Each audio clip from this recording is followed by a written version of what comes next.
My name is Marwin Laurendale, and I am out here doing some graffiti abatement cleanup here on Belmont today. I don't want to show my face because I know that the sticker community in Portland especially can be incredibly dangerous and violent to associate with, and I don't want to be hit in the face with a brick for walking around my city because I'm trying to make the world a better place. I've got set up with my vest and my bucket here, and I'm out here with my dear friend Brian. What we're going to be doing, say hi Brian. He didn't want to wear a vest, and I'm not going to show his face because he was afraid of a drive-by shooting. He thought that a sticker head, I think they call themselves, might you know, like drive by and hit him with a lead pipe or something. But we're out here just kind of trying to clean up the community, see if we can make a difference, save the world. Check in a minute. Okay, so here I am. I got my bucket cleaning up. What I found is a poster here that says, if hundreds of people in this city create street art, it's safe to assume thousands of people appreciate it. Your opinion is not more valid than theirs simply because the law is on your side.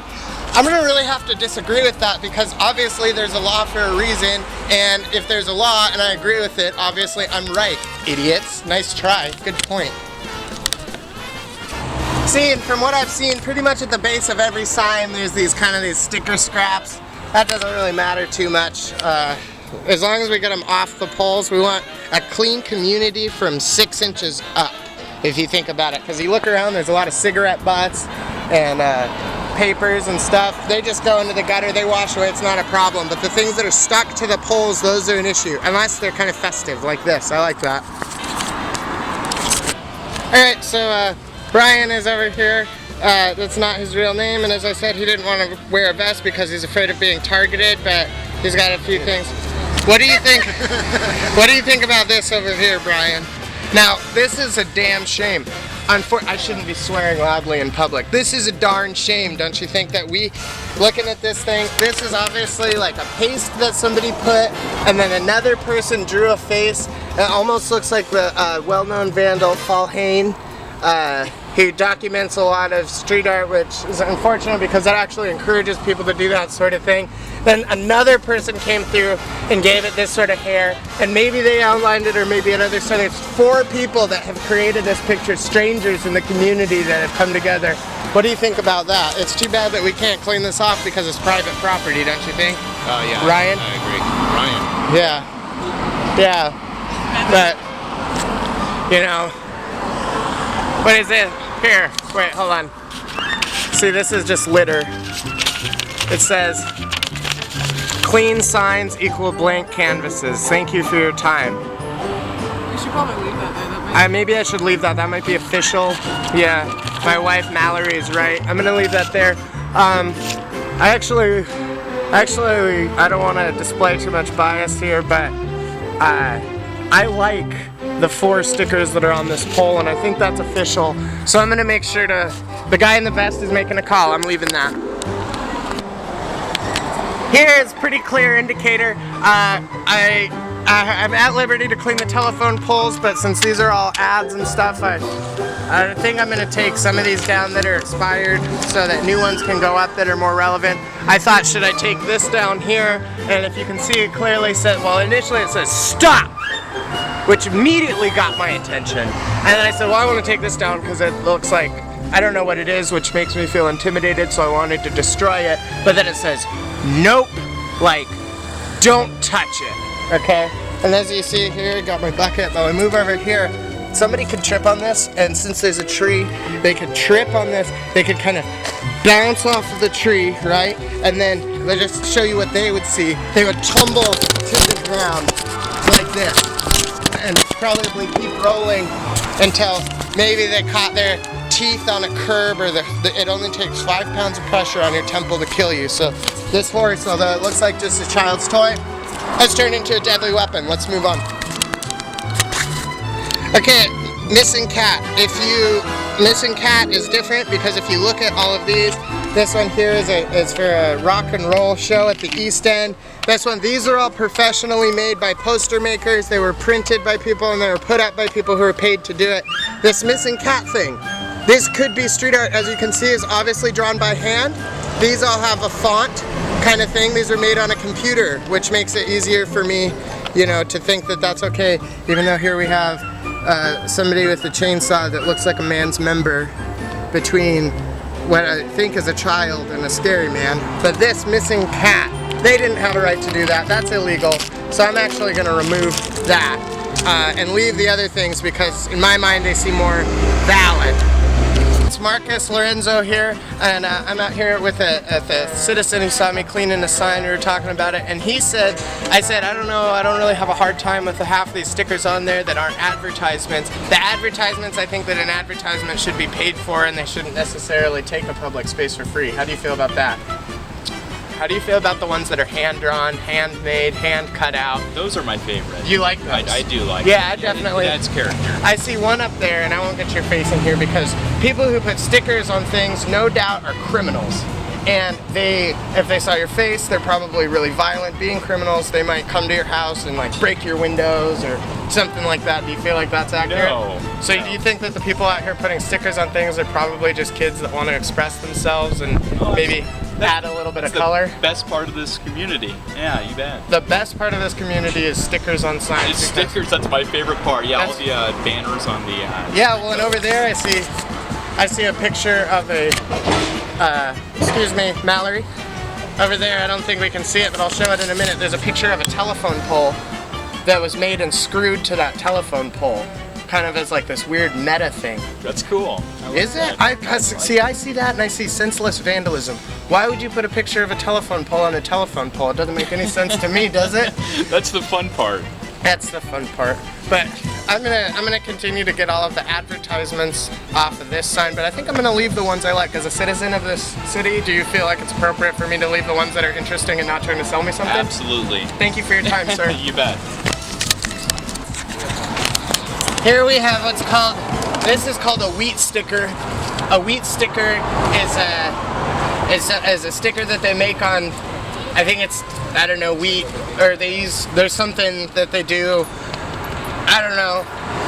But see, this one is of a little girl, and it says, I don't know, it says, I can't read what it says because somebody ripped part of it down, but I feel like since they ripped it, they've sent a clear message to the vandal. Obviously somebody with malicious intention put this up because there's garbage, and I don't know, but, well, I don't know, but I'm pretty sure that this is vandalism. But somebody already ripped it a little bit, which means that the artist or what else would-be artist knows that it's ripped and it's not going to be tolerated. No little girls on our streets. There will be no children on Belmont. How you doing? My name is Martin Larenson, and I'm just making sure I'm recording. I'm out here talking to a citizen. He saw that we were cleaning up stickers and stuff. I asked him what his opinion of stickers that people hand drew, put on the backs of signs that don't interfere with, you know, communication or public safety. How do you feel about that? As long as the sign and the message is trying to convey, whether it's a street or a parking or other, is not covered up and removed from display, I think it's okay. But when somebody puts a sticker on a sign, they're not subject to censorship. They have complete free speech. They can say whatever they want in that moment. If a sticker says, I love you, in my mind that's fine and that's okay, but that sticker could absolutely say, I hate you, I wanna poke you with a dirty needle. How do you feel about free speech? Because for me personally, free speech is very intimidating. I feel like if someone can say one thing, they could say anything, and that scares the shit out of me. Oh, don't want to swear in public. Yeah. Scares me.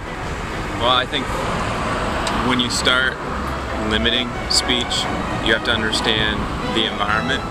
For instance, a great example would be if you're in a K through 12 educational setting, speech is actually limited because it's a control mechanism, which those who are limiting it understand the responsibility and the growth and respecting the individuals, the children who are still learning about these things at the time.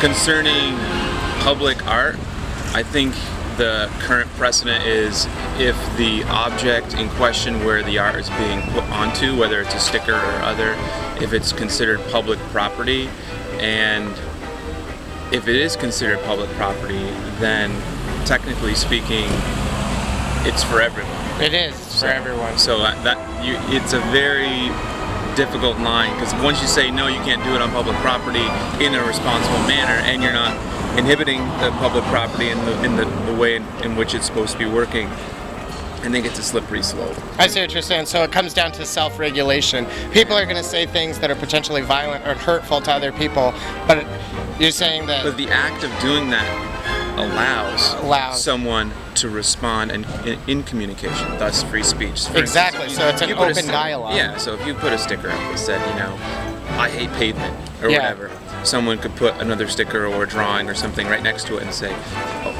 pavement next to the blossoms of flowers or something, question mark, and so it kind of creates a dialogue. A dialogue between strangers. Now strangers in a community are communicating, which is the foundation of the community. And not even directly. They're building a relationship. Yeah, they're building a relationship, and furthermore, it's creating this, almost like this invisible paradigm where there is respect even though you've never met the person physically. So it's actually, since you're communicating with a stranger and you're expressing ideas, even though they may be differing or conflicting ideas, you're building a community and becoming closer to the people you share a public space with. Oh, definitely, because if you're limiting my speech, whether what the speech is going to be, other people's are going to be limiting, you're limiting dialogue, and dialogue is what the community is about. And I think that's where a lot of growth comes from as a people.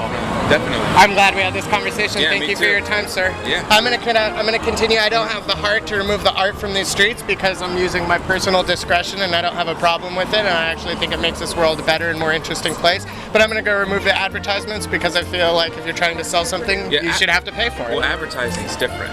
Advertising's different, I think. Yeah. It's a different form of speech. It's a different form of speech. I think the U.S. Supreme Court would agree with that. I think so too. I think that advertisement maybe should be regulated, but on a volunteer level. I also agree that people do have the right, as members of the public, to go out and remove stickers from the backs and fronts of street signs.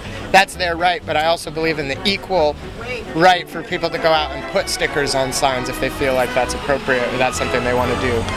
Again, yes, as long as it's not removing the very important information that the sign. Parking 1 hour. Parking. I don't want to see one way. Parking, whatever your name is, hours. Yeah, exactly. Thank you for your time, sir. Appreciate it. Here we have another one of those signs that says clean signs equal blank canvases here next to a sign that I'm going to take the things that are advertisements down because, again, I think there should be room for things that are maybe more interesting. This Joiner sticker, I've seen a lot of those around, and he's actually got beautiful handwriting, which I think they call scribble style or scrambling or something like that. But I was talking to a woman who said, now make sure that you get all of these down. We've been going around and we've been taking these down first. These have a priority. And I said, now you're taking these down before you take down a band flyer. And she says, we're not worrying about band flyers. We're only taking these down. And I said, well, why are you taking just these down? And she said, because it's probably a graffitier or whatever you want to call it, graffitierizer, kind of rubbing it in their face that they're wasting their time. But I said, I choose to look at it a different way. I said, you coming out here, you feel like you're benefiting the community, you feel like you're getting closer to people, you're making friends, and you leave feeling like you made a positive difference on a Saturday. So honestly, I feel like you should be thanking the stickerer for giving you a sense of purpose. They have a sense of purpose because they're making the world more interesting in their opinion, and you have a sense of purpose because you're sterilizing it and leaving the world a better place for it. Alright, we've made a lot of friends out here. We're making a lot of headway. I just wanted to show you this pole here. What we've done is we've left the interesting, handmade, artist-made public interventions here because they're graffitier gangs and we don't want to be killed by people who obviously have no sense of right and wrong. But we've cleaned off all of the advertisements and left all of these nice, smooth areas so if other people wanted to come out here and fill these spaces with something of their own. My camera died out there in the field today, but we got some great perspective from some members of our community. I think we made a big difference and we're gearing up for a really good season out there. We've got a lot of clean surfaces and a lot of stickers still left up on Belmont. It's a beautiful day.